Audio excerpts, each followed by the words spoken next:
Hello everyone, welcome to home science classes. Home science classes में आपका स्वागत है। कैसे हैं आप? आशा करती हूँ अच्छे होंगे, खुश होंगे, मस्त होंगे और पढ़ाई कर रहे होंगे। आपको पता है कि आज संडे है और संडे को हम डिस्कस करते हैं अपना मॉडल पेपर, जिसको हम 2 पार्ट में देखते हैं। एक में हमारा 60 क्वेश्चन और एक में हमारा 65 क्वेश्चन होता है। तो इस तरह से हम अपने मॉडल पेपर को 2 पार्ट में करके आराम से समझते हुए चलते हैं। लेकिन आपके पढ़ाई के रुझान को देखते हुए मुझे नहीं लगता है कि मुझे मॉडल पेपर करवाना चाहिए, क्योंकि इन क्वेश्चनों को इकट्ठा करने में बड़ी मेहनत लगती है। आज के जो आपके क्वेश्चन हैं, स्टार्टिंग के आप 4, 6 10 क्वेश्चन छोड़ दीजिए, तो बाकी के जितने भी क्वेश्चन आपको मिलने वाले हैं, सारे के सारे आपके मतलब कोई भी पीवाईक्यू नहीं है, लेकिन सारे के सारे क्वेश्चन जो आपके पीवाईक्यू थे, उसी में से और कौन-कौन से क्वेश्चन बन सकते हैं, इसी के आधार पर प्रश्नों को बनाया गया है। मतलब पीवाईक्यू आपका कोई नहीं है, सारे के सारे क्वेश्चन आपके पीवाईक्यू से ही लिए गए हैं। अब आप कहेंगे, एक बार कह रही हैं पीवाईक्यू नहीं है, एक बार कह रहे हैं पीवाईक्यू से लिया गया है। अभी आप अगर क्वेश्चन आगे देखेंगे तो आपको समझ में आएगा कि मैं क्या कहना चाह रही हूँ। आप देख रहे होंगे कि हम जो क्लासेस ले रहे हैं पिछले 2-3 दिन से, उसमें आपकी संख्या ना बहुत कम आ रही है। मतलब 100 भी नहीं आप क्रॉस पर कर पा रहे हैं 24 आवर्स में। ऐसे होगी तैयारी आपकी? मतलब मैं अकेले मेहनत करूँ, आप नहीं करना चाहते हैं। ना कोई शेयर कर रहा है, अपनी संख्या आप बढ़ा ही नहीं रहे हैं। संख्या बढ़ाने का मतलब मेरा ये है कि आप क्लासेस नहीं ले रहे हैं। आप में से कई लोग ऐसे हैं, कल भी मैंने आपसे पूछा था कि आप क्लासेस क्यों नहीं ले रहे हैं, लेकिन कोई रिप्लाई नहीं आया। जहाँ संख्या 24 आवर्स में लगभग-लगभग 300 के आस-पास पहुँच जाती थी, वहीं अब 100 क्रॉस करना भी मुश्किल हो गया है। तो मैं क्या समझूँ? आपको क्लासेस नहीं लेनी है? क्या मुझे क्लासेस बंद कर देनी चाहिए? ज़रा एक बार कमेंट करके बताना, क्योंकि मेरे पास भी ना समय का बहुत अभाव चल रहा है।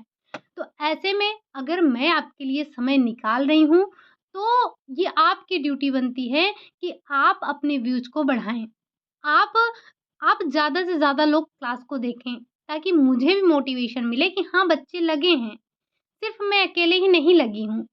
आप भी बताइए कि हाँ, हम भी लगे हैं। और बताने का मतलब क्या हुआ कि आप क्लासेस लेंगे तो मुझे पता चलेगा, और मुझे पता चलेगा तो जितनी संख्या आपकी बढ़ेगी, उतना ही मेरा मोटिवेशन भी बढ़ेगा और मुझे भी अच्छे-अच्छे क्वेश्चन ढूँढने में, आपके लिए लाने में अच्छा लगेगा। ठीक? तो चलिए, आज मैंने कोशिश की है कि आपके जो पीवाईक्यू था, यानी कि वही जो 2021 वाला है, और किसी पीवाईक्यू की बात नहीं कर रही हूँ। जो 2021 में आपका पेपर हुआ था, उसी पेपर से आपके क्वेश्चन आज के सारे निकले हैं, स्टार्टिंग के 4-6 क्वेश्चन छोड़ दीजिए तो। चलिए बात करते हैं, आपको पता है आज है हमारा मॉडल पेपर नंबर 4 है। आज के पहले क्वेश्चन को अगर हम देखें, तो पहला क्वेश्चन है आपका, मृदा को प्रदूषित करने में सर्वाधिक योगदान होता है। ये जो हमारी मृदा प्रदूषित होती है, इसको प्रदूषित करने में किसका सबसे ज़्यादा योगदान होता है? क्या प्रदूषित जल का होता है? प्रदूषित वायु का होता है? घरेलू अपमार्जक का होता है, या फिर इनमें से सभी? तो आपको पता है ना कि मृदा प्रदूषण के लिए सारे ज़िम्मेदार होते हैं। जो हमारा दूषित जल होता है, जो हमारी दूषित वायु होती है, जो हमारे घरेलू अपमार्जक निकलते हैं, ये सारे के सारे मिलकर क्या करते हैं? ये सारे के सारे मिलकर मृदा को दूषित करने का कार्य करते हैं, या मृदा के दूषित होने में योगदान अपना पूर्णतः निभाते हैं। ठीक? अगला क्वेश्चन है आपका, क्वेश्चन नंबर 2 है। उद्यानों के अतिरिक्त और किस प्रकार के खाली स्थान का निर्माण विभिन्न संस्थाएं करती हैं? यानी कि जो उद्यान है, एक तो उद्यान हो गया, उद्यानों के अतिरिक्त और किस प्रकार के खाली स्थान का निर्माण विभिन्न संस्थाएं करती हैं? क्या घास के मैदान, क्या खेलने के मैदान, क्या पार्क, या फिर इनमें से सभी? तो आप क्या बताएँगे? इनमें से सभी। आपका राइट आंसर हो जाएगा कि उद्यानों के अतिरिक्त घास के मैदान हो गए, खेलने के मैदान हो गए, पार्क हो गए, इन सब का इस प्रकार के खाली स्थान का निर्माण विभिन्न संस्थाएँ करती हैं, तो हमारा उपरोक्त सभी यहाँ पर राइट आंसर हो जाएगा। ठीक? अगला क्वेश्चन है, क्वेश्चन नंबर 3 है। अगर आपकी संख्या ऐसे ही रही, ऐसे ही गिरती रही संख्या, तो मेरे लिए थोड़ा-सा मुश्किल हो जाएगा आपकी क्लासेस करवाना। तो आप अपने एंड पर देख लीजिए कि आप क्या कर सकते हैं। बाकी मैं पूरी कोशिश करती हूँ कि आपको अच्छे-अच्छे क्वेश्चन का कलेक्शन दे सकूँ, ठीक? चीज़ों को आपको समझा सकूँ क्योंकि आपका पेपर है। लेकिन जब आप ही सोए पड़े हैं, आप ही को नहीं टेंशन है, आप ही को नहीं कोई पड़ी है, तो मैं ही क्या कर सकती हूँ? बात करते हैं क्वेश्चन नंबर 3 की। क्वेश्चन नंबर 3 क्या कह रहा है? गोबर का सर्वोत्तम उपयोग है, क्या है? ईंधन के रूप में जलाना, घरों को लीपना, खाद बनाना या फिर बायोगैस एवं अवशेष के रूप में खाद प्राप्त करना। अब देखिए जब हम बात करते हैं गोबर के सर्वोत्तम उपयोग की, उपयोग में तो ये सारे आ जाते हैं, यानी कि जो गोबर होता है उसका उपयोग हम इन सभी रूपों में कर सकते हैं, लेकिन यहाँ पर हमारे पास उपरोक्त सभी का ऑप्शन नहीं है। साथ ही साथ इसमें आपको सर्वोत्तम बताना है जो सबसे उत्तम है। तो ईंधन के रूप में तो हम करते ही हैं, उपला बनाकर जो कि आपने देखा होगा अमेज़न पर ये मतलब मीशो वगैरह पर ₹5 में 1 उपला मिलता है। कभी देखा है क्या? सर्च करके एक बार देखना। घरों को लीपने में जो मिट्टी के घर हुआ करते हैं जहाँ पे फर्शें नहीं होती हैं, वहाँ पर गोबर लीपने के काम में आता है। साथ ही साथ ये खाद बनाना तो आप हर किसी ने देखा होगा कि जैसे जो गाँव से होंगे उनको पता होगा कि जैसे जो बारिश का सीज़न हो जाता है, तो इसमें जो गोबर होता है उसके उपले नहीं बनाए जाते हैं। बारिश हो जाती है, सूखता नहीं है, तो वो ईंधन के रूप में हम उपयोग नहीं कर पाते हैं।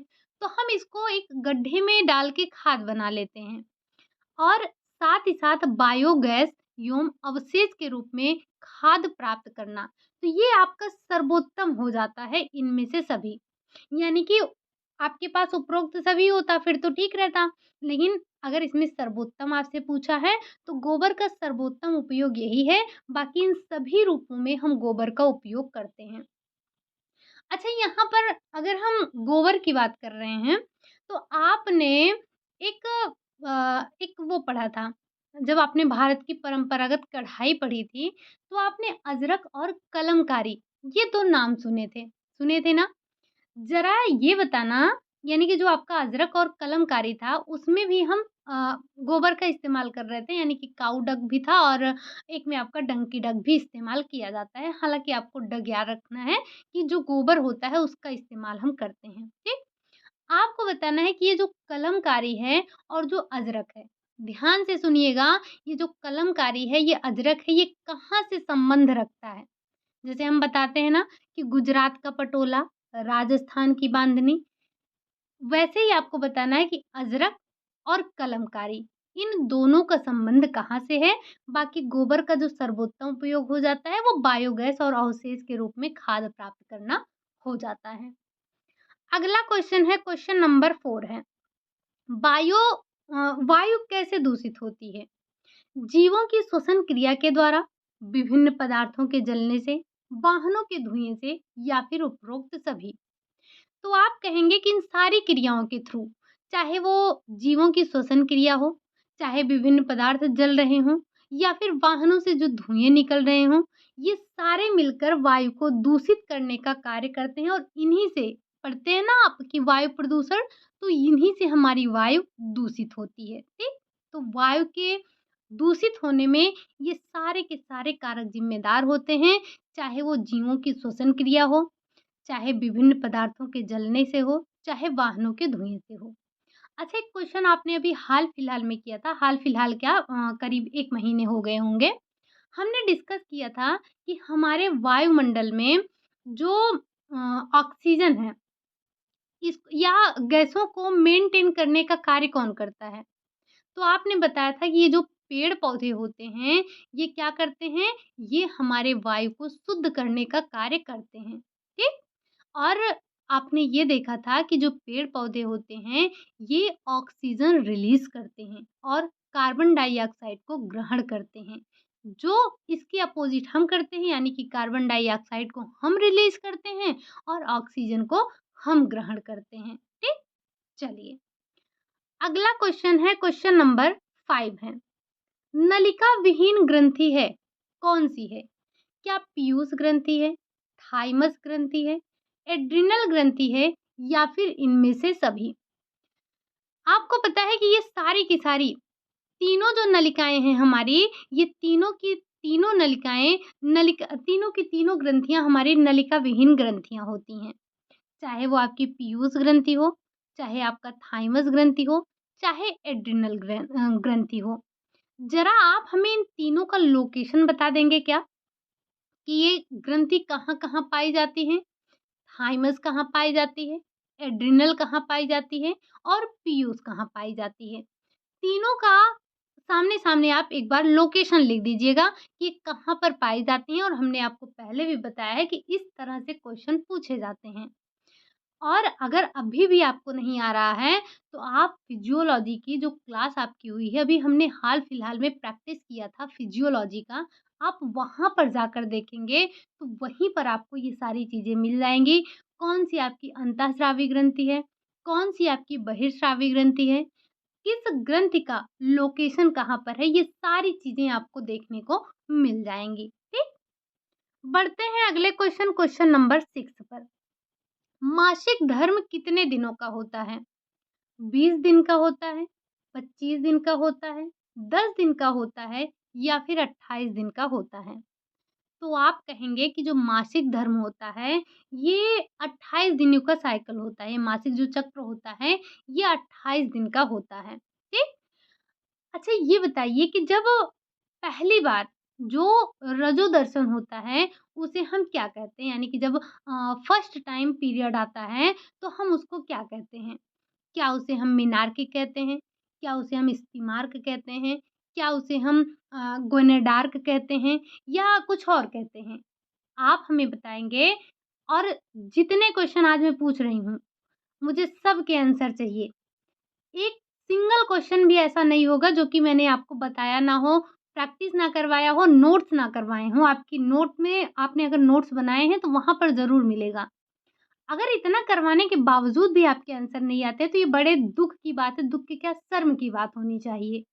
दुःख की बात नहीं, ये शर्म की बात होनी चाहिए कि इतना करवाने के बावजूद भी आप आंसर नहीं दे रहे हैं। मुझे हर एक क्वेश्चन का आंसर चाहिए, और आज मैं ये याद याद कर के आपसे हर एक क्वेश्चन में एक ना एक क्वेश्चन पूछती रहूँगी। यानी कि अगर मैंने आज 60 क्वेश्चन करवाया है, तो मुझे कम से कम 60 कमेंट तो चाहिए ही चाहिए, हर हाल में चाहिए। अब चाहे 1 लोग 60 कमेंट कर डालो या फिर 60 लोग 1-1 कमेंट कर डालो, ये आपकी ज़िम्मेदारी है, मेरी नहीं। मैं मेरे इन पे बहुत करवा रही हूँ आपको, ये मतलब मेरी कोशिश ये है कि आपका कहीं से कुछ भी ना छूटे। मैं आपका क्वेश्चन और खोज-खोज के तैयार कर रही थी, लेकिन मैंने सोचा कि एक बार जो आपका अभी हाल-फिलहाल में जो आपका लास्ट टाइम एग्ज़ाम हुआ था, वहाँ से जो क्वेश्चन बने हैं, अगर उसी में से क्वेश्चन निकाल लिए जाएँ तो बेहतर होगा। तो बस इसीलिए आज मैंने वहीं से क्वेश्चन आपके उठाए हैं। और आपको ये भी पता होगा कि क्वेश्चन में से क्वेश्चन निकालना भी इतना आसान नहीं है। क्वेश्चन से ही क्वेश्चन बनते हैं। तो आई होप कि आप इस बात को समझेंगे, और मैंने जितने भी प्रश्न पूछे हैं उन सभी का आंसर देंगे आप। ठीक? चलिए, बढ़ते हैं अगले क्वेश्चन, क्वेश्चन नंबर 7 पर। नर मनुष्य में शुक्राणु जनन की क्रिया किस हार्मोन द्वारा तीव्र होती है? क्या ल्यूटिनाइजिंग हार्मोन, क्या लैक्टोजेनिक हार्मोन, या फॉलिकल उत्तेजक हार्मोन, जिसे हम स्टिमुलेटिंग हार्मोन कहते हैं, फॉलिकल स्टिमुलेटिंग हार्मोन, या फिर सभी? तो आप कहेंगे कि अगर हम नर मनुष्य की बात कर रहे हैं, नर मनुष्य में शुक्राणु जनन की क्रिया किस हार्मोन के द्वारा तीव्र होती है? तो ये सारे हार्मोन ज़िम्मेदार होते हैं किसके लिए? शुक्राणु जनन की क्रिया को तीव्र बनाने में, ठीक? चाहे वो ल्यूटिनाइजिंग हार्मोन हो, चाहे वो लैक्टोजेनिक हार्मोन हो, चाहे वो आपका फॉलिकल स्टिमुलेटिंग हार्मोन हो। और इन तीनों हार्मोन के बारे में आपने पढ़ा है। कब पढ़ा है? अगर आपको नहीं याद आ रहा है, तो एक बार जाकर आप जो आपकी पुरानी फिजियोलॉजी की क्लास हुई है, इसीलिए मैंने उसको फिर से पब्लिक कर दिया। मैंने बीच में प्राइवेट कर दिया था, जब मैंने स्टार्ट किया था दोबारा से आपको फिजियोलॉजी पढ़ाना। उसके बाद मैंने इसको जो आपका पुराना वाला फिजियोलॉजी था, उसको मैंने प्राइवेट कर दिया था। बट आपका एग्ज़ाम पास में है, तो आपको रिवीज़न करने में आसानी हो, इसीलिए मैंने उसको दोबारा से पब्लिक कर दिया है। तो एक बार जाकर आप जो स्त्री प्रजनन अंग और पुरुष प्रजनन अंग की जहाँ पर चर्चा हुई है, आई थिंक लास्ट क्लास होगी आपकी ये, तो आप वहाँ पर देखेंगे तो ये सारे हार्मोन वहीं पर आपको देखने को मिल जाएँगे। बढ़ते हैं हम अगले क्वेश्चन नंबर 8 की तरफ। अच्छे स्वास्थ्य के लिए अच्छे स्वास्थ्य के संदर्भ में किसका महत्व है? अच्छी आदतों का, घरेलू स्वच्छता का, शारीरिक स्वच्छता का या फिर इनमें से सभी? तो भाई अगर अच्छा स्वास्थ्य रखना है तो आपके पास अच्छी आदतें होनी चाहिए। आपका घरेलू स्वच्छता होनी चाहिए, ऐसा ना हो कि गंदगी इधर-उधर पड़ी है, मक्खियाँ भिनभिना रही हैं। शारीरिक स्वच्छता जिसे हम कह सकते हैं व्यक्तिगत स्वच्छता पर भी आपको ध्यान रखना चाहिए। तो ये सारे चीज़ें जो होती हैं महत्वपूर्ण होती हैं अच्छे स्वास्थ्य के लिए, ठीक? अगला क्वेश्चन है क्वेश्चन नंबर 9। अब यहाँ से आपका स्टार्ट हो जाता है जो पीवाई क्वेश्चन आए हैं आपके यानी कि जो आपका 2021 का क्वेश्चन पेपर था, वहाँ से निकाले हुए क्वेश्चन अब आपको यहाँ से मिलने वाले हैं। स्टार्टिंग के जो 8 नंबर तक के क्वेश्चन थे, वो आपके अलग-अलग एग्ज़ामों में आए हुए थे, उनको हमने लिया था। लेकिन यहाँ से आपको टोटल आपके पीवाईक्यू से ही निकाले हुए क्वेश्चन मिलने वाले हैं, वो भी 2021 के ही। तो चलिए देखते हैं, सबसे पहले बात करते हैं लैंड ऑफ लिनन। लिनन से क्वेश्चन पूछा गया था ना, याद होगा आपको। क्या हम फ्रांस को कहते हैं, जापान को कहते हैं, भारत को कहते हैं या फिर हम मिस्र को कहते हैं? तो आप कहेंगे लैंड ऑफ लिनन के नाम से हम किसको जानते हैं? जो हमारा मिस्र है, मिस्र को ही हम लैंड ऑफ लिनन के नाम से जानते हैं। आपको पता है कि ये वैभव का प्रतीक है, शांति का प्रतीक है, शीतलता का प्रतीक है, राजसी का प्रतीक है। लिनन की प्राप्ति किससे होती है? फ्लैक्स के पौधे से होती है। लिनन का एक चक्र 7 सालों में कंप्लीट होता है। 6 साल तो हम भूमि को बनाते हैं, उपजाऊ बनाते हैं ताकि हम उस पर लिनन की बुआई-कटाई कर सकें। 6 साल हमारा एक मतलब एक फसल तैयार होने में 7 साल का समय लगता है, ठीक? अगला क्वेश्चन है आपका, क्वेश्चन नंबर 10 है। लिनन प्रतीक है, अभी-अभी हमने आपको बताया कि ये विलासिता का प्रतीक है, शुद्धता का प्रतीक है, पवित्रता का प्रतीक है, शीतलता का प्रतीक है, वैभव का प्रतीक है, राजसी का प्रतीक है। ये सारे के सारे आपके लिनन की ही विशेषताओं में शामिल हो जाते हैं। बढ़ते हैं अगले क्वेश्चन नंबर 11 पर। डब्ल्यूएचओ का क्षेत्रीय संगठन है। डब्ल्यूएचओ से भी क्वेश्चन पूछा गया था अगर आपको याद हो तो। स्थापना से पूछा गया था जिसमें आपको डेट 1945 दिया था, ठीक? क्यों? क्योंकि 1945 हमारा इसलिए सही हुआ था क्योंकि कोई और डेट उसमें हमारी मेंशन नहीं थी। 1945 में ये आपका प्रपोज़ल रखा गया था, तो एक प्रकार से हम ये कह सकते हैं कि स्थापना इसीलिए उसको हमने मान लिया था। ज़रा आप हमें बता दीजिए कि एक्चुअल में जो डब्ल्यूएचओ की स्थापना हुई थी, वो कब हुई थी? हम भारत की बात नहीं कर रहे हैं, ठीक? अगर आपसे पूछा जाएगा कि सबसे पहले जो आपका स्वास्थ्य दिवस मनाया गया था, वो कब मनाया गया था? तो आप बताएँगे 7 अगस्त 1950 को मनाया गया था, ठीक? अगर हम इसके क्षेत्रीय संगठन की बात करें, 6 था, 8 था, 5 है या फिर 7 है? आपको पता है ना कि डब्ल्यूएचओ के 6 क्षेत्रीय संगठन हैं, ठीक? हमने क्वेश्चन क्या पूछा कि डब्ल्यूएचओ की स्थापना कब हुई थी? 1945 मत बताइएगा, नहीं तो आप वही पुराना वाला क्वेश्चन यहाँ पर छाप दें। हमने पूछा कि स्थापना कब हुई थी? भारत में नहीं, ठीक? चलिए, अगला क्वेश्चन है आपका क्वेश्चन नंबर 12 है। यहीं से हम याद कर लेते हैं डब्ल्यूएचओ ने इनकैप के साथ में या इनकैप की सहायता से डॉट नामक वानस्पतिक प्रोटीन बनाया। ये जो आपका डब्ल्यूएचओ है, इसने इनकैप की सहायता से एक वानस्पतिक प्रोटीन बनाया था, उसका नाम क्या है? क्या वो गोबी है? क्या वो गोबी एफएफ है? या फिर इनकैपरीना है, या इनमें से कोई नहीं?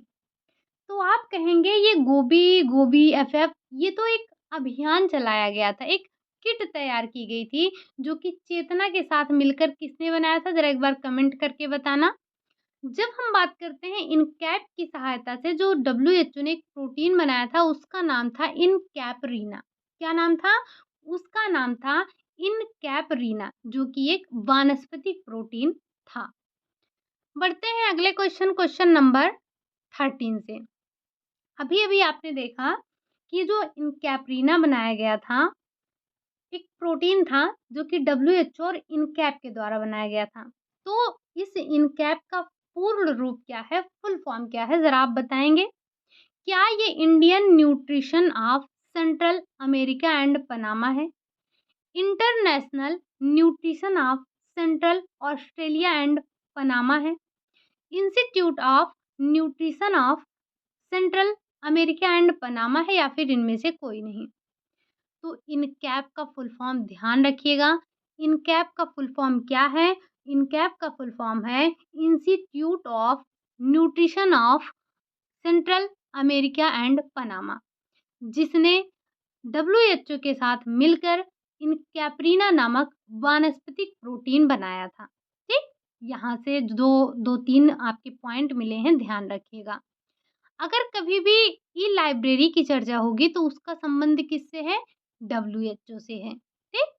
चलिए, अगला क्वेश्चन है, क्वेश्चन नंबर 14 है।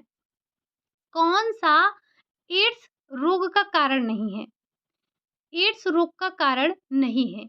असुरक्षित यौन संबंध, आप कहेंगे बिल्कुल है।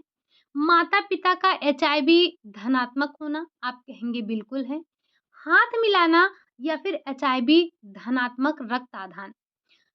एचआईवी धनात्मक रक्त आधान का मतलब समझ रहे हैं? जैसे अगर किसी व्यक्ति को एचआईवी है और उसका ब्लड किसी स्वस्थ व्यक्ति को चढ़ा दिया जाए, तो ये आपका होता है एचआईवी धनात्मक रक्त आधान।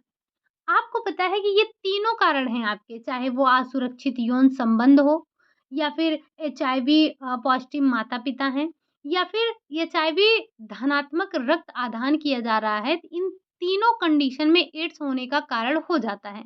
लेकिन हाथ मिलाना, ये किसी भी तरीके से हाथ मिलाने से एड्स नहीं होता है। ठीक?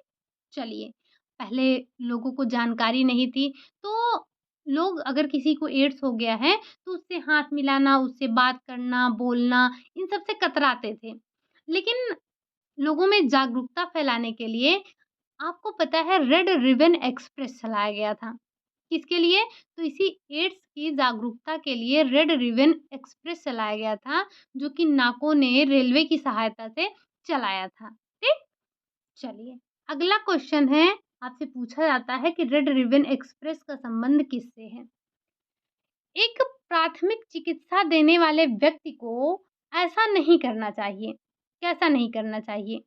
पुनः चोट से बचाना और स्थिति को बिगड़ने नहीं देना, घायल व्यक्ति को यथासंभव आराम देना, किसी अन्य व्यक्ति द्वारा बांधी गई पट्टी को खोलकर चोट की जांच करना, या फिर जल्दी से जल्दी घायल व्यक्ति को व्यावसायिक चिकित्सीय सेवा के अधीन करना। इसमें हमसे नेगेटिव पॉइंट पूछा गया है कि एक प्राथमिक चिकित्सा देने वाले व्यक्ति को ऐसा नहीं करना चाहिए, यानी कि क्या नहीं करना चाहिए? तो आप कहेंगे अगर किसी व्यक्ति को चोट लगी है तो पुनः चोट से बचाना और उसकी स्थिति बिगड़ने नहीं देना, ये तो सही है। घायल व्यक्ति को जितना ज़्यादा हो सके उसको आराम देना, ये भी सही है। जल्दी से जल्दी घायल व्यक्ति को व्यावसायिक चिकित्सा, यानी कि हॉस्पिटल उसको पहुँचाना, या डॉक्टर्स के पास पहुँचाना, ये भी सही है।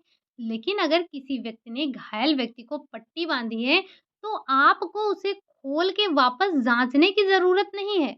आपको ये नहीं करना है, बाकी आप तीनों कार्य करेंगे, यही एक गलत था आपका, तो यही आप नहीं करेंगे।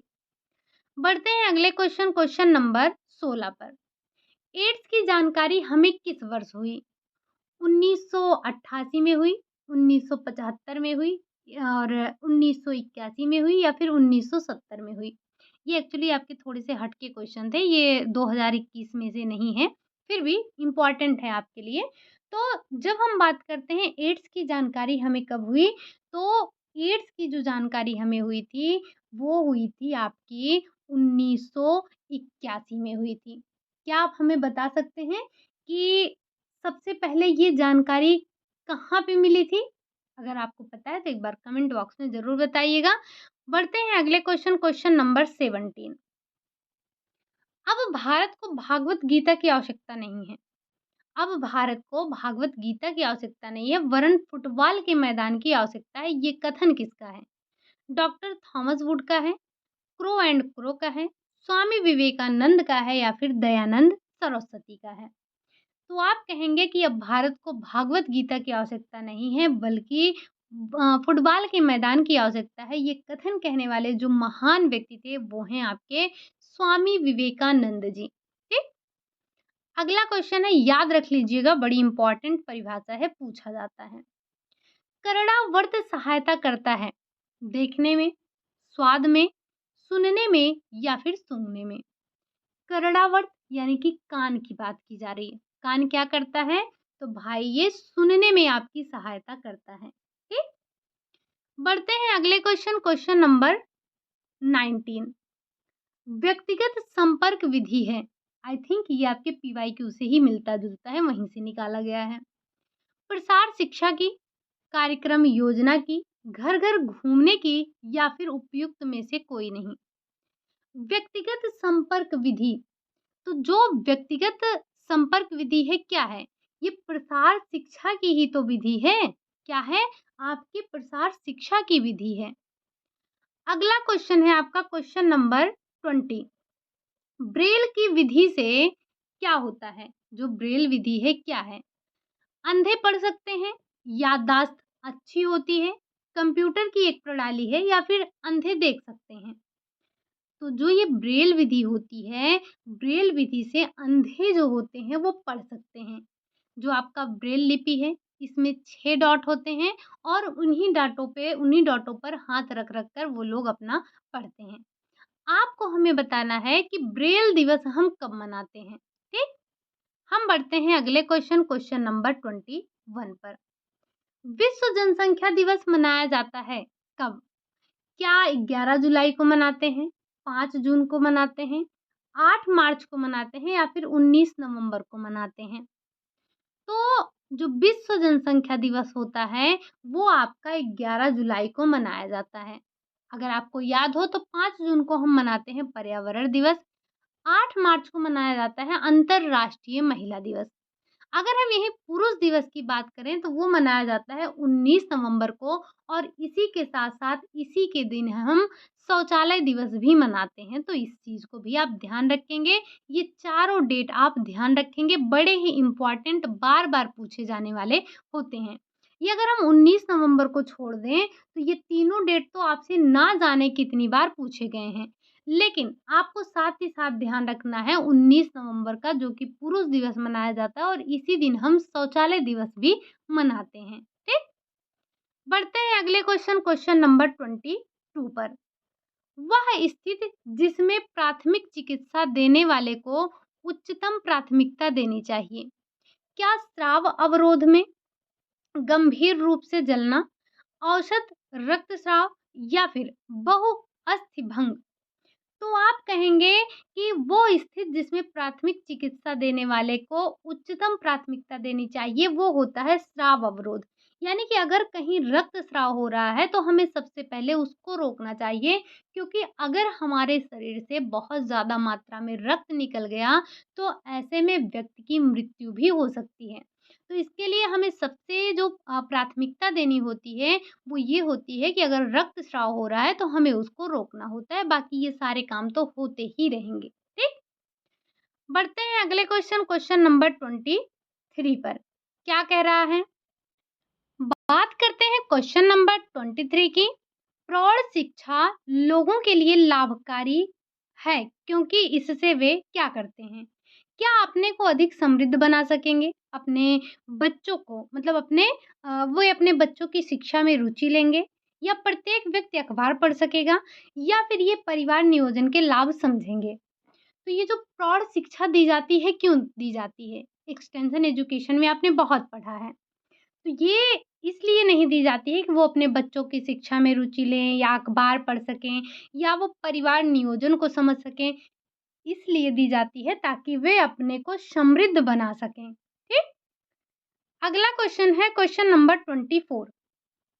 प्राथमिक स्वास्थ्य केंद्र का कार्य नहीं है आर्थिक विकास, चिकित्सीय सेवा, स्वास्थ्य शिक्षा प्रसार या फिर संक्रामक रोग नियंत्रण। तो आप कहेंगे कि प्राथमिक स्वास्थ्य केंद्र के तीनों कार्य हैं, यानी कि चिकित्सा सेवा देना, स्वास्थ्य शिक्षा का प्रचार प्रसार करना, संक्रामक रोगों का नियंत्रण करना, लेकिन आर्थिक विकास करना इसका कार्य नहीं आता है। तो आपका पहला वाला राइट आंसर हो जाएगा कि प्राथमिक स्वास्थ्य केंद्र का कार्य आर्थिक विकास पहुंचाना नहीं होता है। अगला क्वेश्चन है आपका क्वेश्चन नंबर 25। बाल कल्याण सेवा में स्वास्थ्य निरीक्षक, जन स्वास्थ्य नर्स तथा चिकित्सा अधिकारी के संपर्क स्थापित करने में किसका सहयोग प्रमुख है? क्या अंचलाधिकारी का है, सहायक नर्स मिडवाइफ का है, या फिर पशु चिकित्सा पदाधिकारी का है, या फिर कृषि पदाधिकारी का है? तो ध्यान रखिएगा, जब हम बात करते हैं बाल कल्याण सेवाओं में स्वास्थ्य निरीक्षक, जन स्वास्थ्य नर्स तथा चिकित्सा अधिकारी के संपर्क स्थापित करने में, तो वो सहायक नर्स मिडवाइफ का सहयोग प्रमुख होता है। ठीक, यहाँ पर अंचलाधिकारी या फिर पशु चिकित्सा पदाधिकारी, कृषि अधिकारी ये नहीं आएंगे। बढ़ते हैं अगले क्वेश्चन नंबर 26 पर।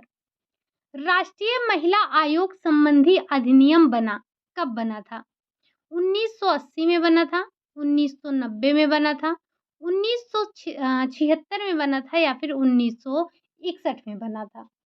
तो अगर आपको याद हो तो महिला राष्ट्रीय आयोग संबंधी जो अधिनियम बना था वो बना तो था 1990 में, लेकिन अगर आपसे पूछी जाए कि राष्ट्रीय महिला आयोग का गठन कब हुआ या स्थापना कब हुई, तो आप बताएंगे 1992 को हुई। आप हमें वो डेट बताइए, जनवरी में हुई थी। आप हमें वो डेट बताइए कि किस तारीख को 1992 में राष्ट्रीय महिला आयोग की स्थापना हुई थी। ठीक, हम बढ़ते हैं अगले क्वेश्चन नंबर 27। यहाँ पर थोड़ी सी संविधान की चर्चा कर लेते हैं।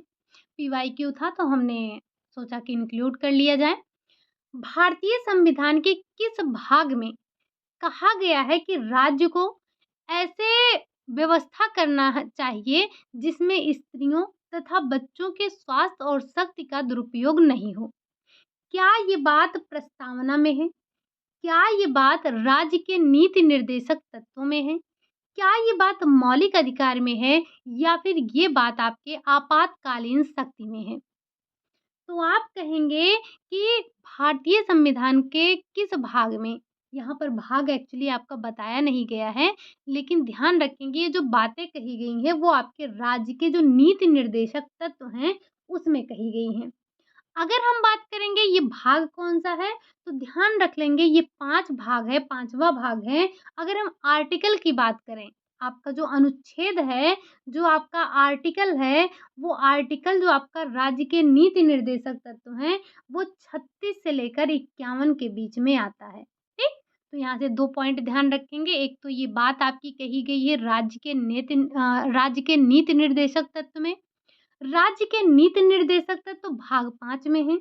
आर्टिकल 36 से लेकर 51 है। तीनों पॉइंट को आप ध्यान रख लेंगे। ठीक, ये एक्चुअली आपके ही पीवाईक्यू का है, लेकिन ध्यान रखेंगे जनरल पेपर के पर्पज से भी इसे आपको तैयार करना है। आपको पता है कि जनरल पेपर में 3-4 क्वेश्चन, जब हम बात करेंगे बिहार की, तो जनरल पेपर में 2-3 क्वेश्चन आपके पॉलिटी से आते ही आते हैं। अगला क्वेश्चन है क्वेश्चन नंबर 28। वह प्रथम भारतीय पुरुष जिसने गृह विज्ञान में पीएचडी कर राजेंद्र कृषि विश्वविद्यालय पूषा विहार में गृह विज्ञान संकाय के डीन पद पर कार्य किया। क्या वो डॉक्टर नागेश्वर प्रसाद हैं, डॉक्टर के एन चंद्रशेखर हैं, डॉक्टर रामराज प्रसाद सिन्हा हैं, या फिर डॉक्टर मधुसूदन प्रसाद हैं।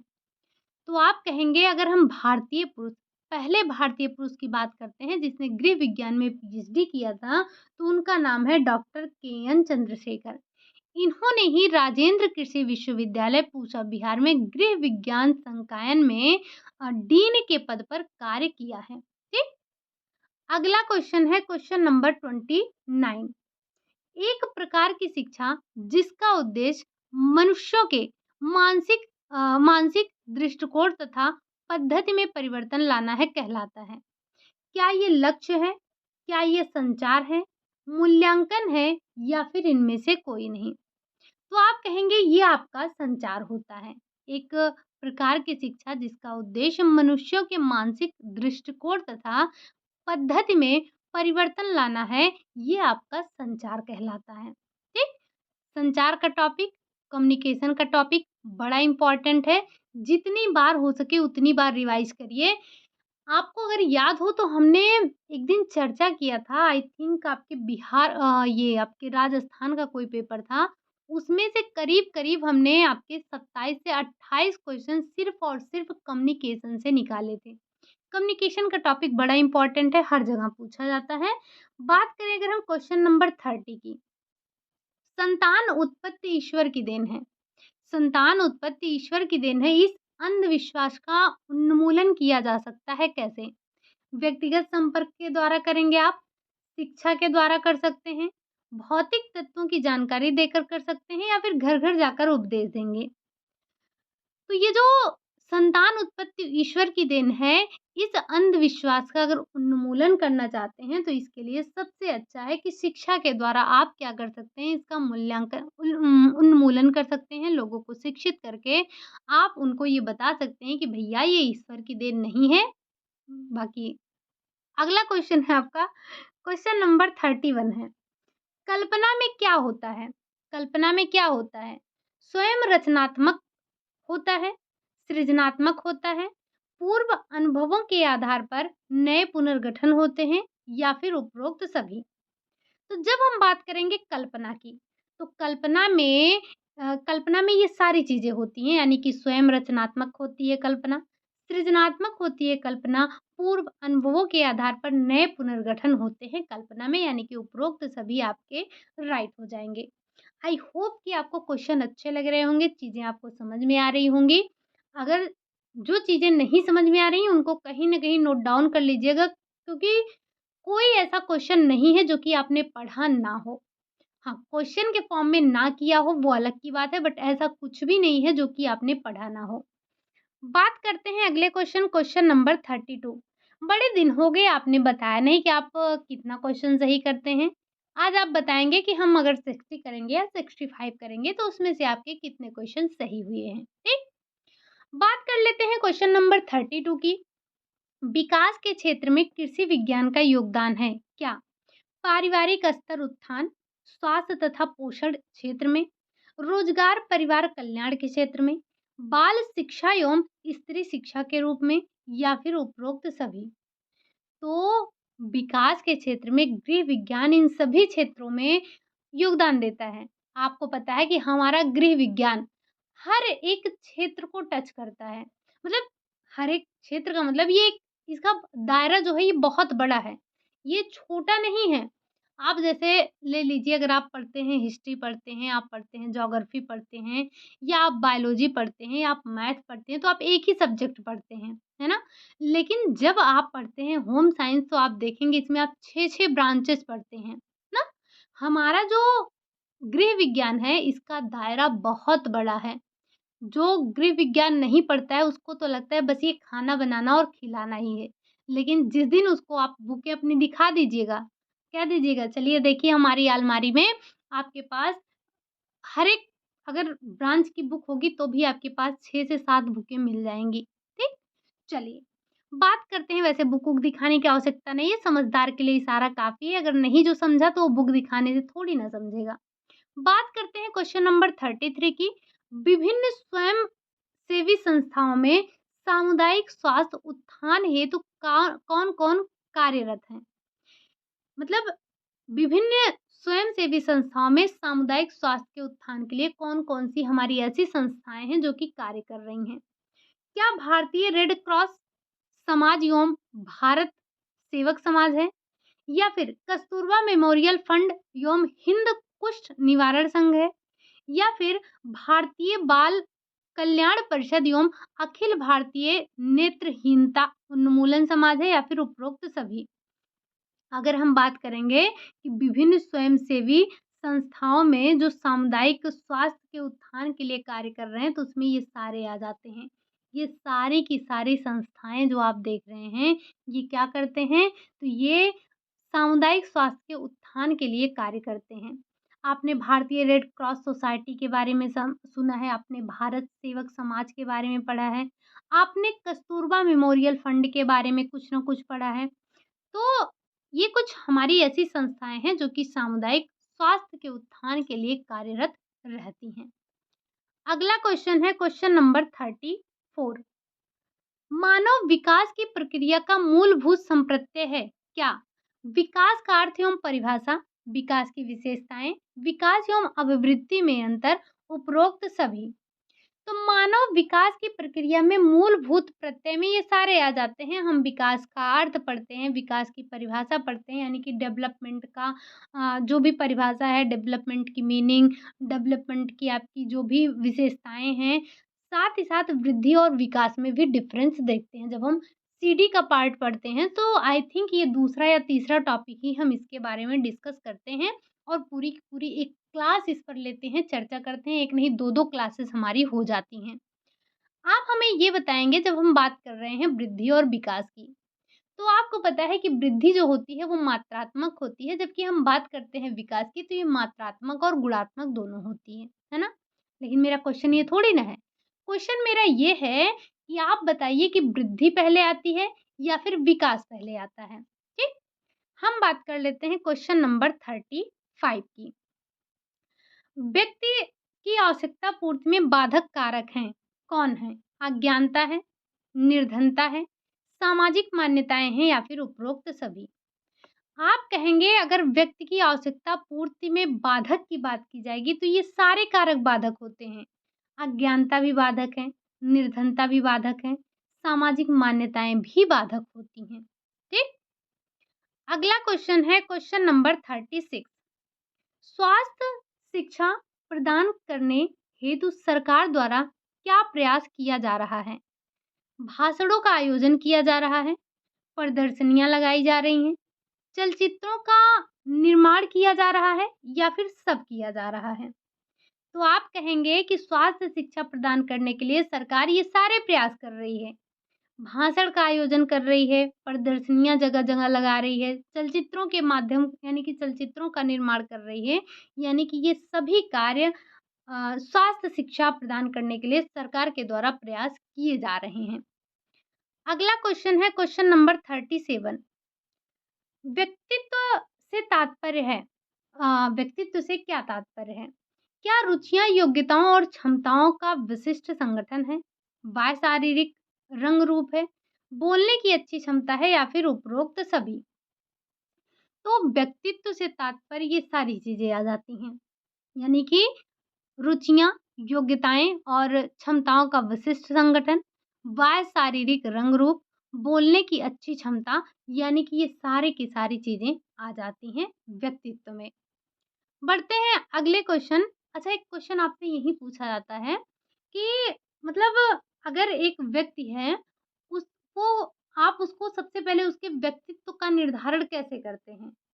आपने उससे बात नहीं की, आप उसको जानते नहीं हैं, लेकिन आप उसके ड्रेस कोड से उसके व्यक्तित्व का पता लगा लेते हैं, है ना? मतलब हम एक अवधारणा बना लेते हैं उसके ड्रेस कोड को देखकर, उसके कपड़ों को देखकर हम ये अनुमान लगाते हैं कि इसका व्यक्तित्व कैसा होगा, ठीक? चलिए, लेकिन ये कोई अच्छी बात नहीं है किसी के कपड़ों को देखकर जज करना, ये अच्छी बात नहीं है। और ना ही हम अंदाज़ा ही लगा सकते हैं कि अगर व्यक्ति ने कपड़े कैसे पहने हैं, तो उसका व्यक्तित्व कैसा होगा जब तक कि आप उससे मिलेंगे नहीं, बात नहीं करेंगे। तो ऐसे किसी के बारे में भी कोई अवधारणा मत बनाइएगा। बाकी ये तो आपकी किताबी बात थी कि हम कपड़े को देखकर उसके व्यक्तित्व का पता लगा लेते हैं, ठीक? ऐसे कभी भी किसी को जज मत करिएगा किसी के कपड़े से।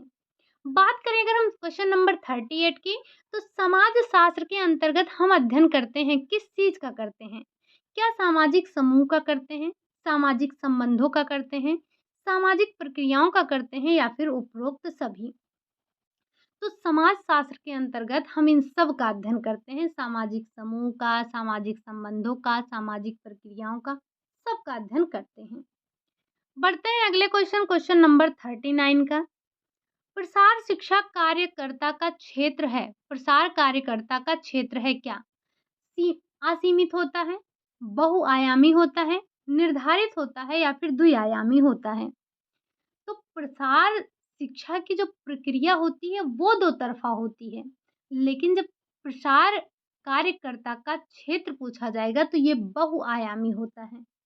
कैसा होता है? ये आपका बहुआयामी होता है। बढ़ते हैं अगले क्वेश्चन, क्वेश्चन नंबर 40 पर। प्रसार शिक्षा का उद्देश्य है। एक्चुअली मैंने क्वेश्चन तो रखे थे आपके सारे पीवाईक्यू, लेकिन ये कुछ अलग-अलग से लग रहे हैं। कोई बात नहीं, क्वेश्चन आपके सारे मिलते-जुलते ही हैं। प्रसार शिक्षा का उद्देश्य है क्या? दृष्टिकोण में परिवर्तन लाना, ज्ञान में परिवर्तन लाना, कार्य दक्षता में परिवर्तन लाना या फिर उपरोक्त सभी? अगर आपको याद हो, आप जब प्रसार शिक्षा की पहली क्लास लेते हैं, इंट्रो की बात छोड़ दीजिए, जब हम इंट्रो के बाद पहली क्लास लेते हैं, थ्योरी पढ़ना स्टार्ट करते हैं, तो वहीं पर ये चीज़ देखते हैं कि नहीं, कि जो प्रसार शिक्षा है उसका उद्देश्य क्या है? यही यही 3 उसके उद्देश्य होते हैं कि लोगों के दृष्टिकोण में परिवर्तन लाया जाए, लोगों के ज्ञान में परिवर्तन लाया जाए, लोगों की कार्य क्षमता में परिवर्तन लाया जाए। यही 3 मेन उद्देश्य होते हैं और ये आपके मल्टीपल टाइम रिपीट हुए क्वेश्चन हैं। आज के ऐसे क्वेश्चन लिए गए हैं जो आपके बार-बार एग्ज़ामों में पूछे जाते हैं। ठीक? बात करते हैं अगले क्वेश्चन, क्वेश्चन नंबर 41 की। वैसे आपकी अगर 40 की क्वेश्चन 40 नंबर के क्वेश्चन तक किया जाए तो बहुत अच्छा रहता है। बहुत ज़्यादा लंबी क्लास भी नहीं हो पाती है और आपका कंप्लीट भी हो जाता है। बट ये आपका 3 पार्ट में हो जाएगा तो सही नहीं रहेगा। हम बात कर लेंगे 60 आज, 65 कल। सन 1929 में, अब यहाँ से आपको शायद क्वेश्चन मिलेंगे सारे के सारे पीवाईक्यू से। हालाँकि स्टार्टिंग में ही हमने आपसे बोला था, कोई बात नहीं, क्वेश्चन आपके आज के बेहतरीन रखे गए हैं। उम्मीद कर रहे हैं कि आपको भी अच्छा ही लगेगा। सन 1929 में किस समाज सुधारक के प्रयत्नों से बाल विवाह निरोधक अधिनियम पारित हुआ था? एक्चुअली ये क्वेश्चन मैंने आपको एक दिन और करवाया था, बट पता नहीं क्या आपको प्रॉब्लम थी या क्या आपको दिक्कत आई, समझ में नहीं आया मुझे। हालाँकि हम आज फिर से डिस्कस कर लेते हैं, ऐसा कुछ है नहीं इसमें जो आप कन्फ्यूज़ हो रहे थे। सन 1929 में किस समाज सुधारक के प्रयत्नों से बाल विवाह निरोध अधिनियम पारित हुआ? राजा राम मोहन राय, ईश्वर चंद्र विद्यासागर, हरविलास शारदा या फिर इनमें से कोई नहीं? तो आप जानते हैं ना कि ये हरविलास शारदा के द्वारा ही ये जो बाल विवाह निरोधक अधिनियम है ये पारित हुआ था। इसी को हम शारदा एक्ट के नाम से भी जानते हैं। ठीक? चलिए, अगला क्वेश्चन है क्वेश्चन नंबर 42। अच्छा, जब आप कहते हैं कि आपको इस क्वेश्चन में कन्फ्यूज़न है, तो एक्चुअली मुझे ये बताया कीजिए कि क्या कन्फ्यूज़न है आपको? मतलब जब आप ऐसे लिख देते हैं ना कि मुझे इस क्वेश्चन में डाउट है, तो फिर मुझे समझ में नहीं आता। जब अगर आप ये लिख देते हैं ना कि इसमें क्या डाउट है आपका, या कोई सन ऊपर-नीचे हुआ है, या आपको ऐसा लग रहा है कि ये वाला ऑप्शन यहाँ पर सही होना चाहिए था, तो थोड़ा-सा मुझे भी आसानी होती है चीज़ों को समझने में। क्योंकि जब आपका कमेंट आता है ना कि ये क्वेश्चन में डाउट है, तो एक बार मुझे भी पन्ना पलटना पड़ता है। तो फिर मुझे भी चेक करना पड़ता है कि क्या ऐसा क्या यहाँ पर गलत हो गया है जिससे आपके मन में डाउट आ रहा है। तो कभी-कभी समझ ही नहीं आता कि आपको डाउट क्या आ रहा है।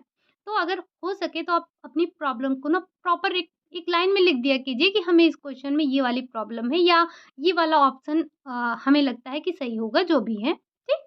चलिए, बात करते हैं क्वेश्चन नंबर 42 की। वसा में घुलनशील विटामिन जो रक्त स्कंदन के लिए ज़रूरी है। अभी आपने हाल-फिलहाल में ब्लड पढ़ा था ना? आई थिंक आपने कल नहीं परसों ही पढ़ा था या कल ही पढ़ा था। Vitamin A, vitamin D, vitamin के, विटामिन ई। आपको पता है जब हम रक्त स्कंदन की बात करते हैं तो नाम आपका आता है विटामिन के का। विटामिन के रक्त स्कंदन में ज़रूरी होता है। इसी के साथ-साथ अगर हम विटामिन ए की बात करते हैं तो ये हमारे आँखों के लिए ज़रूरी होता है और ये साधारण क्वेश्चन देखने में है, लेकिन अगर आप अपना पीवाईक्यू उठाकर देखें तो आपको मल्टीपल टाइम ये क्वेश्चन देखने को मिल जाएँगे। तो विटामिन ए की कमी से रतौंधी रोग होता है, पूछा जाता है विटामिन ए की कमी से पहला लक्षण कौन-सा होता है? तो आप बताते हैं रतौंधी। विटामिन डी की कमी से हमारी अस्थियाँ प्रभावित होती हैं। विटामिन डी आपको सूर्य की किरणों से मिलता है, दिन भर नहीं, सुबह की धूप ये मान के चलिए कि 8 बजे तक की, ठीक? विटामिन ई को हम ब्यूटी विटामिन के नाम से जानते हैं और ये प्रजनन के लिए आवश्यक होता है। उम्मीद है कि इनके रासायनिक नाम आपको याद होंगे, तो ज़रा आप इन चारों के काम बड़ा है आपका, लेकिन करना पड़ेगा। इन चारों के आप रासायनिक नाम बता दीजिएगा, जैसे विटामिन ए को हम रेटिनॉल कहते हैं। वैसे आप हमें बताइए डी, के, ई को हम यानी कि इसके रासायनिक नाम क्या हैं? हम बढ़ते हैं क्वेश्चन नंबर 43। कैसिया की छाल का प्रयोग निम्नलिखित के मिलावट के लिए किया जाता है? कॉफ़ी के लिए, चाय के लिए, दालचीनी के लिए या फिर तेजपत्ता के लिए? तो अगर आप ऐसे भी देखें ना तो यहाँ पर सिर्फ़ आपका एक ही है जो छाल वाली चीज़ है। क्या? दालचीनी। इसी दालचीनी में कैसिया के छाल का प्रयोग किया जाता है, कैसिया के छाल की मिलावट की जाती है। अगर आपको याद हो हमने आपको एक लिस्ट दिया था, एक लिस्ट बनवाई थी जिसमें हमने ये देखा था कि किस चीज़ में किस चीज़ की मिलावट की जा रही है, ठीक? तो जब हमने कॉफ़ी की बात की थी तो आपने क्या देखा था? इमली के बीज की मिलावट की जाती है। चाय की पत्ती में सूखे उपयोग किए हुए चाय की पत्ती को मिलाया जाता है। तेज पत्ते में यूकेलिप्टस की पत्तियों को मिला दिया जाता है। तो ये कुछ आपके प्रमुख मिलावट हैं, जैसे पूछा जाता है कि लाल मिर्च में क्या मिलावट की जाती है? आप बताते हैं कि ईंट का चूरा मिलाया जाता है। धनिये में तो धनिये में गोबर मिला दिया जाता है। इसी के साथ-साथ आपने देखा था हल्दी में तो मेटालिन नामक उसमें तत्व मिला दिया जाता है जो कि बहुत ही नुकसानदेह होता है। अरहर की दाल में केसारी की दाल मिला दी जाती है। ऐसे ही आपने एक लिस्ट पूरा पढ़ा था, ज़रा उसको एक बार आप पढ़ लीजिएगा, बड़ी इम्पोर्टेंट लिस्ट है। बात करते हैं क्वेश्चन नंबर 44 की। डॉट, डॉट, डॉट भोजन, पोषक तत्वों एवं अन्य पदार्थों के साथ-साथ शरीर द्वारा उनके पाचन, अवशोषण और उपयोग का विज्ञान है। क्या आहार विज्ञान की बात हो रही है? नैदानिक पोषण की बात हो रही है? पोषण की बात हो रही है या फिर इनमें से कोई नहीं? तो आप कहेंगे ये बात हो रही है पोषण की। किसकी बात हो रही है? बात हो रही है आपके पोषण की। पोषण, भोजन, पोषक तत्वों एवं अन्य पदार्थों के साथ-साथ शरीर द्वारा उनके पाचन, अवशोषण और उपयोग का विज्ञान होता है। ठीक? अगला क्वेश्चन है आपका क्वेश्चन नंबर 45। भारत के भारत के पूसा विहार में इंडियन एग्रीकल्चर रिसर्च इंस्टीट्यूट की स्थापना कब हुई थी? सन 1900 में हुई, 1905 में हुई, 1908 में हुई या फिर 1910 में हुई? तो ध्यान रखेंगे कि जो भारत के पूसा विहार में इंडियन एग्रीकल्चर रिसर्च इंस्टीट्यूट की स्थापना हुई थी, वो आपके 1908 में हुई थी। ये पीवाईक्यू से निकाला हुआ क्वेश्चन है आपका। अगला क्वेश्चन है question number 46। Father of extension education कौन है? ओपी दहामा है, डॉक्टर केएन सिंह है, डॉक्टर जेपी लिंगन्स हैं या फिर इनमें से कोई नहीं? तो जो फादर ऑफ एक्सटेंशन है वो कौन है? वो आपके डॉक्टर जेपी लिंगन हैं। ठीक। अगला क्वेश्चन है क्वेश्चन नंबर 47। अब यहाँ पर बताना है आपको भारत में प्रसार शिक्षा के जनक। वहां पे आपका प्रसार शिक्षा के जनक पूछा गया। यहाँ पे आपको स्पेशल भारत भारत में प्रसार शिक्षा के जनक पूछा जा रहा है। तो आप बताएंगे ओपी दहामा नहीं, डॉक्टर केएन सिंह या फिर जेपी लिंगन। तो जेपी लिंगन को आपने देखा कि ये हमारे क्या हैं, फादर ऑफ एक्सटेंशन एजुकेशन है। लेकिन जब हम भारत की बात करेंगे तो भारत में प्रसार शिक्षा के जनक आपके डॉक्टर केएन सिंह माने जाते हैं या होते हैं। ठीक। अगला क्वेश्चन है क्वेश्चन नंबर 48। अमेरिका में प्रसार कार्य का आविर्भाव किसके प्रयासों से शुरू हुआ था? क्या वोरहीज के प्रयास से हुआ था? डॉक्टर सीमन नैप के प्रयास से हुआ था? ओपी दहामा के प्रयास से हुआ था या फिर इनमें से कोई नहीं? तो आप कहेंगे कि अमेरिका में जो इसका प्रसार कार्य का आविर्भाव हुआ था, वो डॉक्टर सीमन नैप के प्रयासों से शुरू हुआ था। ठीक? किससे हुआ था? तो डॉक्टर सीमन नैप के प्रयासों से शुरू हुआ था। अगला क्वेश्चन है क्वेश्चन नंबर 49। एक्सटेंशन शब्द, प्रसार शब्द का प्रयोग किसके द्वारा किया गया? वोरहीज के द्वारा, डॉक्टर सीमन नैप के द्वारा, ओपी दहामा के द्वारा या फिर इनमें से कोई नहीं। तो आई थिंक जब आपने पहली क्लास ली होगी, इंट्रो की बात छोड़ दीजिए, जब आपने पहली क्लास ली थी तो उसमें ही आपने एक्सटेंशन एजुकेशन शब्द का जो पहली बार प्रयोग किया गया था वो बोरहीज के द्वारा किया गया था। इस बात को आपने वहीं पर पढ़ा था। ठीक? एक्सटेंशन एजुकेशन की हिस्ट्री पढ़ लीजिएगा। हिस्ट्री जो आपके होम साइंस की है उसको पढ़ लीजिएगा, बड़ा इंपॉर्टेंट है, कभी भी क्वेश्चन कहीं से भी टपक सकता है। बात करें अगर हम क्वेश्चन नंबर 50 की, तो प्रोटीन किस भाषा का शब्द है? ग्रीक भाषा का है, जर्मन भाषा का है, फ्रांस का है या फिर इटालियन है? तो आप जानते हैं ना कि प्रोटीन किस भाषा का शब्द है? प्रोटीन आपका ग्रीक भाषा का शब्द होता है। ठीक? ये थे हमारे 50 क्वेश्चन। उम्मीद है कि जो अभी तक हमने 50 क्वेश्चन डिस्कस किया, उसमें आपको कहीं भी किसी भी क्वेश्चन में कोई डाउट नहीं होना चाहिए। अगर होगा तो एक बार मेंशन करिएगा, हम चेक करेंगे, कल की क्लास में उसको डिस्कस कर लिया जाएगा। ठीक? चलिए, अभी 10 क्वेश्चन और कर लेते हैं, 10 या 15 क्वेश्चन कर लेते हैं, जिससे कल हमारा मतलब आधा-आधा हमारा हो जाए। बात करते हैं क्वेश्चन नंबर 51 की। प्रोटीन की खोज किसके द्वारा की गई? मोल्डर के द्वारा, वर्जीलियस के द्वारा, रॉबर्ट हुक के द्वारा या फिर इनमें से कोई नहीं। तो आप कहेंगे प्रोटीन की जो खोज की गई थी वो आपके मोल्डर के द्वारा की गई थी। ठीक? वर्जीलियस भी नाम आप सुनते हैं, आगे देखेंगे क्यों सुनते हैं आप। बढ़ते हैं अगले क्वेश्चन, क्वेश्चन नंबर 52 पर। प्रोटीन नाम किसने दिया था? खोज तो की थी मोल्डर ने, लेकिन जो नाम दिया गया था वो वर्जीलियस के द्वारा दिया गया था।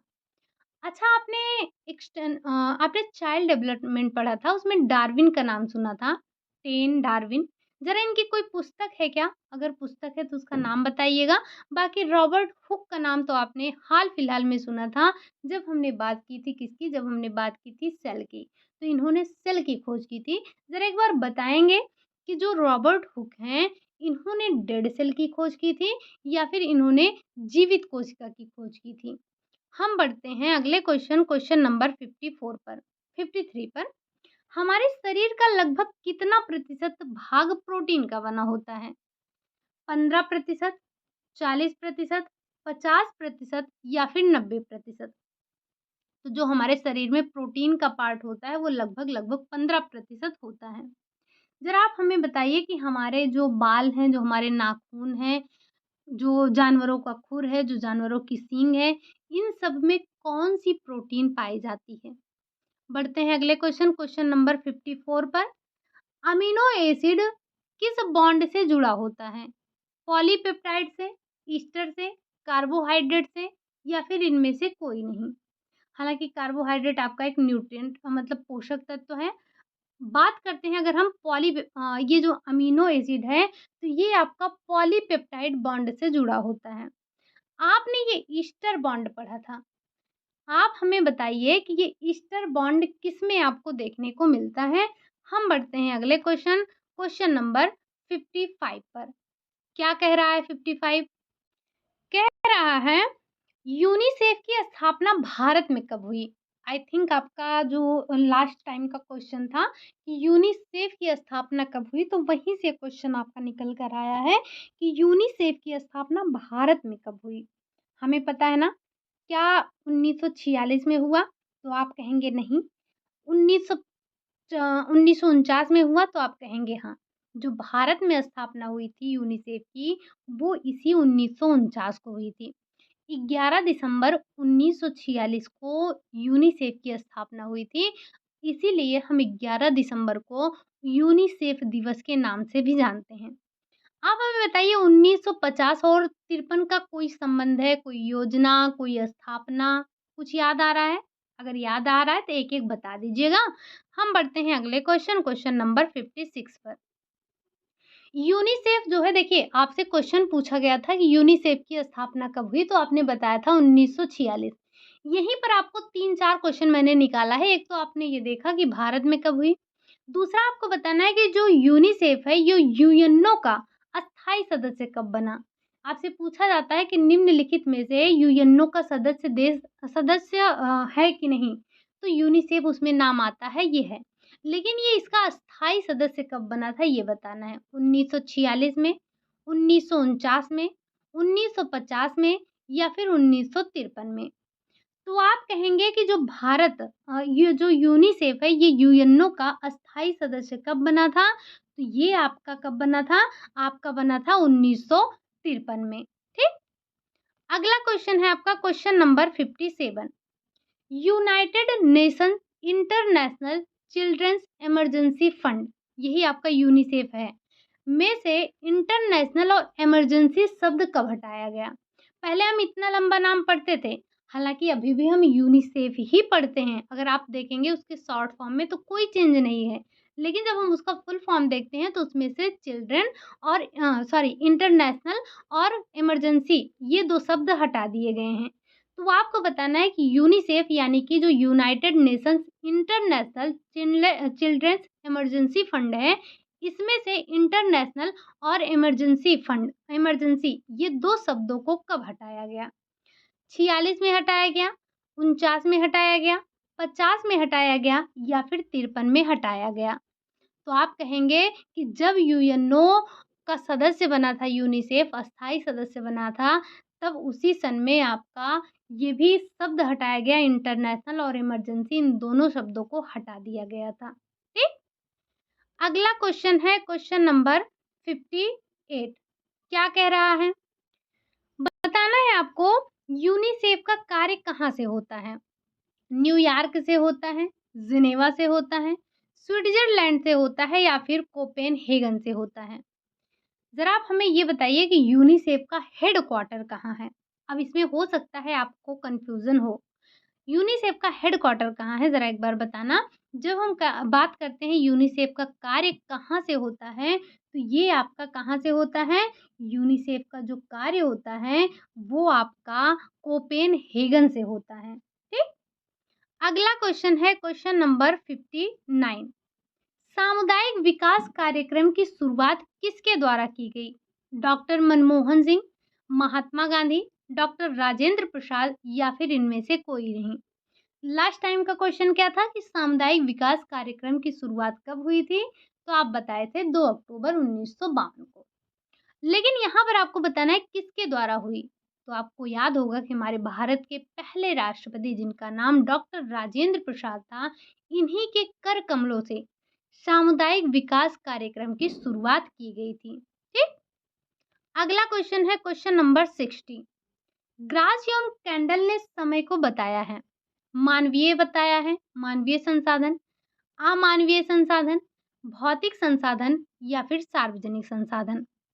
तो आपको पता है कि जो अ, हमारे जो पारिवारिक संसाधन हैं 2 प्रकार के हैं, मानवीय और अमानवीय।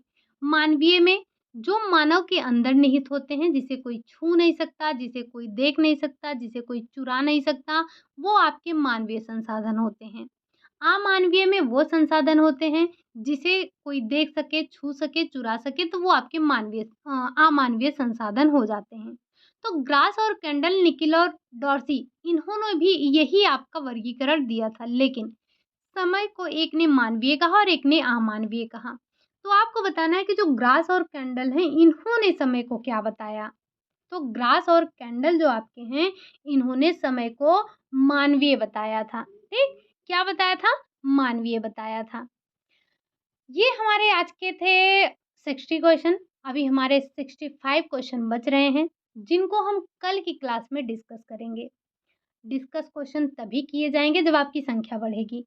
संख्या ऐसे कम रहेगी, आप बताइए कि आप 24 आवर्स में आप 100 भी नहीं क्रॉस कर पा रहे हैं, ये अच्छी बात है क्या? मतलब मैं आपके लिए क्वेश्चन खोज-खोज कर ला रही हूँ। यहाँ बोलते-बोलते मेरा गला सूख जाता है, लेकिन आपको कोई फ़र्क ही नहीं पड़ता है। तो ऐसा नहीं करना है।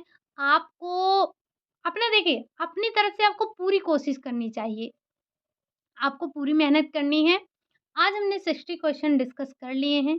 बचे हुए हमारे 65 क्वेश्चन जो हैं उनको हम कल की क्लास में डिस्कस करेंगे। उम्मीद है कि आज का सेशन, आज के क्वेश्चन आपको पसंद आए होंगे।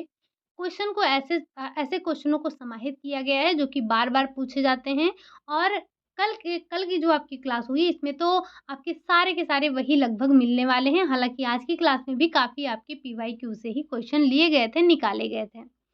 उम्मीद कर रहे हैं कि सेशन आपको पसंद आया होगा और 60 क्वेश्चन आज हमने किए हैं, तो उम्मीद यही कर रहे हैं कि 24 आवर्स में आपके कम से कम 60 कमेंट आएँगे। अब चाहे एक लोग 60 कमेंट कर डालिए और चाहे सब लोग मिलकर अपने 1-1, 2-2 क्वेश्चन का आंसर दे डालिए। ये आपके ऊपर है कि किस तरह से आप कमेंट को कम से कम 60 कमेंट तक ले जाते हैं। बाकी जो बचे हुए क्वेश्चन हैं उनको कल की क्लास में डिस्कस किया जाएगा, उसके बाद आपके रुझान को देखते हुए क्लासेस को लिया जाएगा। ठीक? चलिए फिर आज के लिए यही इतना रखते हैं। मिलते हैं आपसे कल की क्लास में। तब तक के लिए खुश रहिए, मस्त रहिए, पढ़ाई करिए, रिवीजन करिए, प्रैक्टिस लगाइए, जितना ज़्यादा से ज़्यादा प्रैक्टिस हो सके प्रैक्टिस करिए, क्लासेस जितना ज़्यादा से ज़्यादा हो सके रिवाइज़ करिए। क्योंकि आपने पढ़ भले ही लिया, अगर आप रिवीजन नहीं करेंगे तो आप पीछे का भूलते चले जाएँगे और भूलना मना है। भूलना नहीं है, ना भूलना है, ना डरना है। आपने पढ़ा है, आपने प्रैक्टिस किया है, आपने चीज़ों को रिवाइज़ किया है, तो ना आपको डरने की आवश्यकता है, ना ही आपको भूलने की आवश्यकता है। ठीक? चलिए, बाकी अगर क्लास आपको अच्छी लगी हो, तो लाइक भी कर दीजिएगा। चैनल पर पहली बार आए हों, तो चैनल को सब्सक्राइब भी कर लीजिएगा। बाकी मिलते हैं आपसे हम कल की क्लास में। ठीक? तब तक के लिए अपना ध्यान रखिए, खुश रहिए, मस्त रहिए, पढ़ाई करिए। ठीक? चलिए और इतने जो भी लोग जुड़े हैं, चाहे 50 लोग हैं, 60 लोग हैं, क्लास देखते हैं, बहुत ही पेशेंसफुली आप क्लास देखते हैं, उसके लिए थैंक यू सो मच। आपका प्यार और सपोर्ट ऐसे ही आप बनाए रखना। अच्छा लगता है जब आप थोड़ा-सा अपना प्यार और सपोर्ट दिखाते हैं तो। बाकी मिलते हैं आपसे कल की क्लास में। ये डाँटना-वाटना तो लगा ही रहता है क्योंकि गुस्सा आता है कभी-कभी जब आप मेहनत नहीं करते हैं और एक इंसान है आपके सामने जो आपके लिए मेहनत कर रहा है और आप थोड़ा-सा लापरवाही कह सकते हैं इसे, और क्या कहेंगे, थोड़ी-सी लापरवाही दिखाते हैं तो अच्छा नहीं लगता है बस, बाकी और कोई बात नहीं है। आप में से जो भी लोग जुड़े हैं थैंक यू सो मच इतना प्यार, इतना सपोर्ट, इतना विश्वास दिखाने के लिए। ठीक? चलिए मिलते हैं आपसे कल, तब तक के लिए बाय बाय, टेक केयर।